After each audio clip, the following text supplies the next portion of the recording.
Prime Minister Mark Carney has appointed his cabinet, which is probably the most consequential thing that's happened since the election. Yeah, that's right. So today he announced his cabinet. It's supposed to be smaller and more focused. You'll remember Prime Minister Trudeau had 38 ministers. So Carney's only got 28, but he's also got 10 Secretary of States. Now, this actually even had me a little confused because for the last 10 years, we've been dealing with parliamentary secretaries. So I did a little digging to find out what a Secretary of State is. And it's basically almost like a junior minister where they have some decision-making powers, but they're assigned specific responsibilities within a ministry or working on a certain project within that ministry. So they do make about 54 grand a year more than a parliamentary secretary.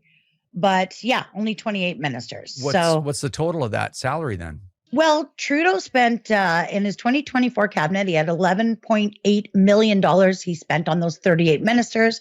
Carney's smaller and more focused cabinet is $11.9 million on 28 ministers and 10 secretaries of state. So yeah, what I meant specifically, just out of interest, I know the people that listen to this podcast, I think they're excited to learn a little bit about politics. What does a minister make, and what does one of these Secretary of State's junior ministers make as far as the salary is concerned? Yeah, well, like I said, the Secretary of State makes about 54 grand more than the parliamentary secretary. So you start off at $284,500 for that Secretary of State position. So yeah, that's a lot. And then it's well over 300,000 for a minister. So these are quite well-paying positions, especially considering the work calendar that they've got, right? Well, and the work calendar that they've been engaging in, but we'll get to that, I'm sure. Yeah. All right. So let's talk about, as far as law-abiding licensed gun owners are concerned, who didn't get in of consequence?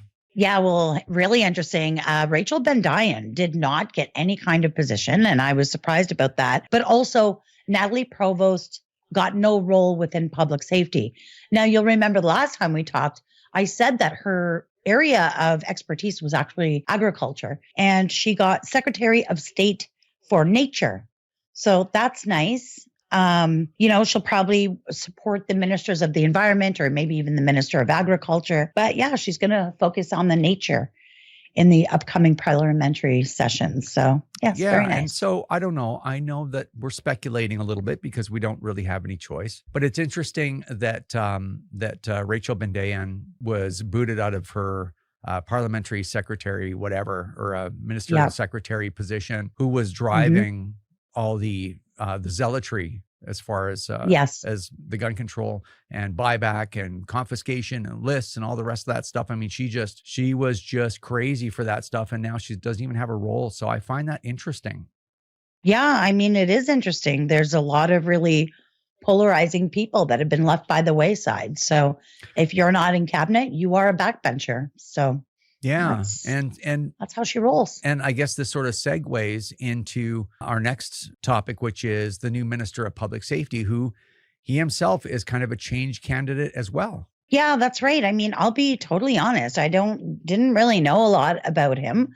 His name is Gary Anandasangaree, and he's been a politician, been an MP, an elected MP out of the Toronto area since 2015. I looked up his background. He's got an honors degree in political science. He was a registered real estate broker. Then he went on to 𝐥𝐶𝐿 Law School. He's a lawyer. He was called to the bar. He's a lawyer specializing in business, real estate, and human rights law. He's very active in the Tamil community, sits on a lot of boards with various organizations, and he's an advocate for human rights, refugees, immigration, Indigenous. One little fun fact tidbit is in 2015, he ran against Conservative candidate Leslyn Lewis in Scarborough Rouge Park, his riding, and he gained twice the amount of votes she did. So yeah, Gary just seems to be kind of this really laid back, not so polarizing law and order type guy. I'll be interested to hear more from him.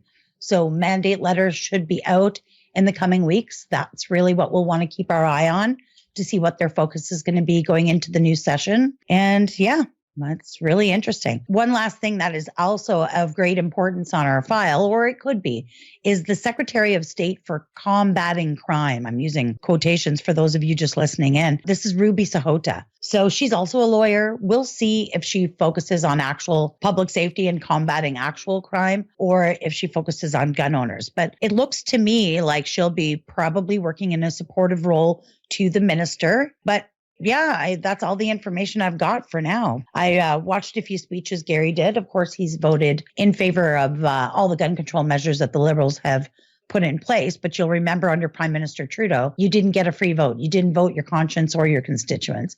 You were whipped. So we'll see what's to come in the session ahead, Yeah, but it's encouraging that you've got a lot of the zealots that have been swept out. It just seems to be a little bit more of a serious cabinet. Not every appointment, as we're not going to talk about all the different appointments, but in some of the appointments you were like, okay, this person's back, and I can't figure out why they got a post or whatever. But yeah, I just obviously our job is to re-engage with the Liberals and see what we can salvage for now, which we're actively doing. But anyway, it's encouraging, right? They could have. I do consider him like a change candidate, though, because he is not the same type of kind of trolly, polarizing guy that Marco Mendicino was, or Bill Blair. I feel like there's still, half the cabinet is still from the Trudeau era, but it's sort of the adults in the room, and then the other half of the cabinet is fresh faces. So.